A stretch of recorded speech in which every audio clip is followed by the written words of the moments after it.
दुनिया ने और देश के दुश्मनों ने भी देख लिया कि जब सिंदूर बारूद बन जाता है तो नतीजा क्या होता है। But before that hour reached, India again launched missile attacks, BrahMos, and hit Pakistan's various provinces, including airport in Rawalpindi and other places. যা বাংলাদেশি আর আমাদের রাজ্যের তৃণমূলীদের ঘুম উধাও হয়ে গেল।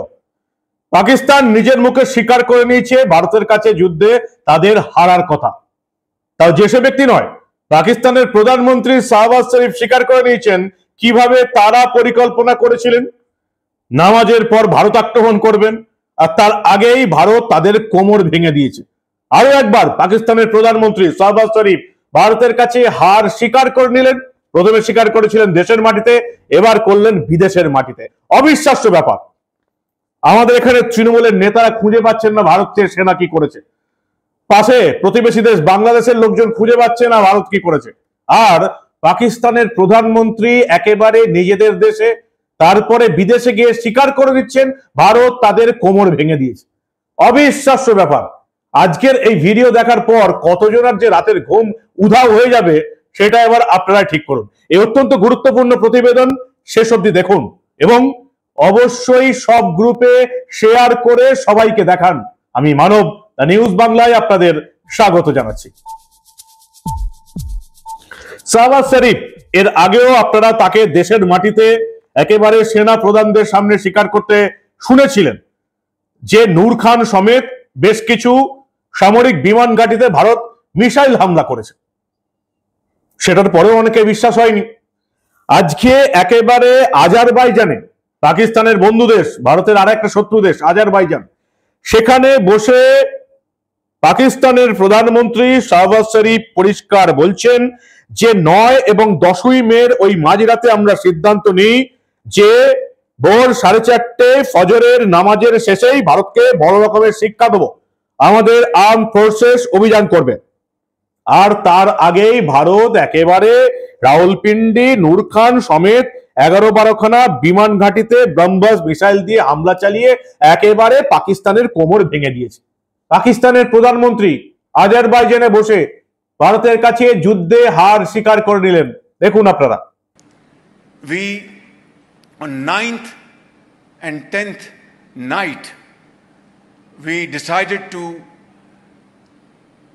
respond in a measured fashion to Indian aggression, and we had decided that at 4:30 in the morning after Fajr prayers, Pakistan armed forces led very ably by our Field Marshal, Chief Army Staff sitting here, Syed Asim Munir, to teach a lesson to our enemy. But before that hour reached, India again launched missile attacks, BrahMos, and hit Pakistan's various provinces, including airport in Rawalpindi and other places. Shahbaz শরীফের এই স্বীকারোক্তিতে পরিষ্কার রয়েছে যে ভারতের এই সামরিক বিমান ঘাঁটিতে হামলার পরেই একেবারে সিটিয়ে গিয়েছিল পাকিস্তান এবং তারপরেই যুদ্ধবিরতির জন্য প্রথমে রাশিয়াকে ফোন করে, চীনকে ফোন করে, তারপরে আমেরিকাকে ফোন করে, আমেরিকা আবার ভারতকে ফোন করে, ভারত পরিষ্কার জানিয়ে দেয় পাকিস্তানকে ফোন করতে বলুন। তারপর পাকিস্তানের ডিজিএমও ভারতের ডিজিএমও কে ফোন করে একেবারে কাকুতি মিনতি করে যুদ্ধবিরতি চায়, ভারত সেটা মেনে নেয়। শাহবাজ শরীফ এর আগেও বলেছিলেন যে কিভাবে ভারত আক্রমণ করেছিল, সেনা বাহিনীর সভায় তিনি বলেছিলেন। দেখুন আপনারা। 9 और 10 की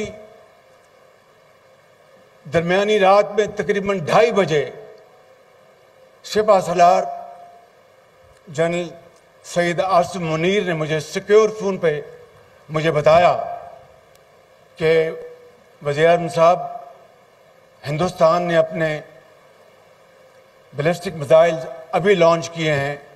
एक नूर खान एयरपोर्ट पे गिरा है और कुछ और दूसरे इलाकों में गिरे हैं।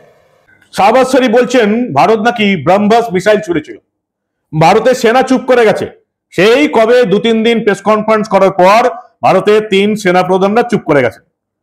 তারা বলেই দিয়েছেন পাকিস্তানকে গুনতে দিন লাশ, বাকি কি ক্ষয়ক্ষতি হলো তারা পাকিস্তানকে গুনতে দিন, আমরা আর এই নিয়ে কিছু বলছি না। ভারত তাদের নিজেদের নিরাপত্তার জন্য কি মিসাইল ছোড়া হয়েছিল, কিভাবে আটকানো হয়েছিল কিচ্ছু বলেনি। পাকিস্তানের প্রধানমন্ত্রী চিৎকার করে করে বলছেন ভারত ব্রহ্মস মিসাইল ছুড়েছিল।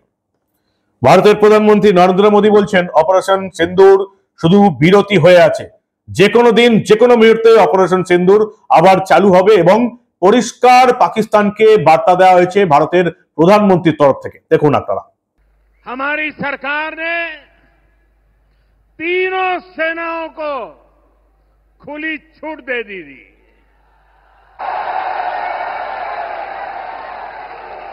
और तीनों सेनाओं ने मिलकर ऐसा चक्रव्यूह रचा कि पाकिस्तान को घुटने टेकने के लिए मजबूर कर दिया। 22 तारीख के हमले के जवाब में हमने 22 मिनट में आतंकियों के 9 सबसे बड़े ठिकाने तबाह कर दिए। दुनिया ने और देश के दुश्मनों ने भी देख लिया कि जब सिंदूर बारूद बन जाता है तो नतीजा क्या होता है। নূর খান, রাওয়ালপিন্ডি সহ 11-12টা পাকিস্তানের সামরিক বিমান ঘাঁটি মাত্র কয়েক মিনিটের অপারেশনে ধ্বংস করে দিয়েছিল ভারত, যার জন্য পাকিস্তান হাঁটু গেড়ে বসেছিল। এবং আমি আপনাদের বলছি যে এই পাকিস্তানকে এই শেষ সুযোগ দেওয়া হলো, শেষ সুযোগ। এরপরে যদি কোনো রকম কোনো জঙ্গি হামলা হয় তাহলে পাকিস্তানের যে কি অবস্থা হবে সেটা আপনারা দেখতে পাবেন। তবে এত কিছু করার পরেও আমাদের তৃণমূলের সাংসদরা আদৌ ভারতীয় সেনাবাহিনীর কোনো কাজ দেখতে পাচ্ছেন কিনা সেই প্রশ্নটা কিন্তু থেকে যাবে। ঠিক যেমন থেকে যায় বাংলাদেশি সোশ্যাল মিডিয়ায় যেমন হয়, বাংলাদেশ তো ভারতকে যুদ্ধে হারিয়ে দিয়েছে, ভারতের সব রাফেল বিমান ধ্বংস করে দিয়েছে। এই মূর্খ বাংলাদেশিগুলোর মতোই আমাদের দেশের তৃণমূল সাংসদরা দেখতে পান না এবং ভারতবর্ষের সেনাকে মিথ্যা কথা বলেন, যেটা আবার পাকিস্তানের প্রধানমন্ত্রী স্বীকার করে নেন যে ভারত তাদের কোমর ভেঙে দিয়েছে। কি বলবেন বলুন তো? পাকিস্তানের প্রধানমন্ত্রী স্বীকার করে নিচ্ছে ভারত কিভাবে তাদেরকে যুদ্ধে হারিয়ে দিয়েছে।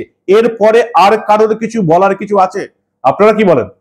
আপনাদের মূল্যবান এবং গুরুত্বপূর্ণ মতামত জানান দা নিউজ বাংলার কমেন্ট সেকশনে। দেখতে থাকুন দা নিউজ বাংলা। আমরা আবার আন্তর্জাতিক দুনিয়ার এই ধরনের কোনো খবর চেপে রাখতে দেব না।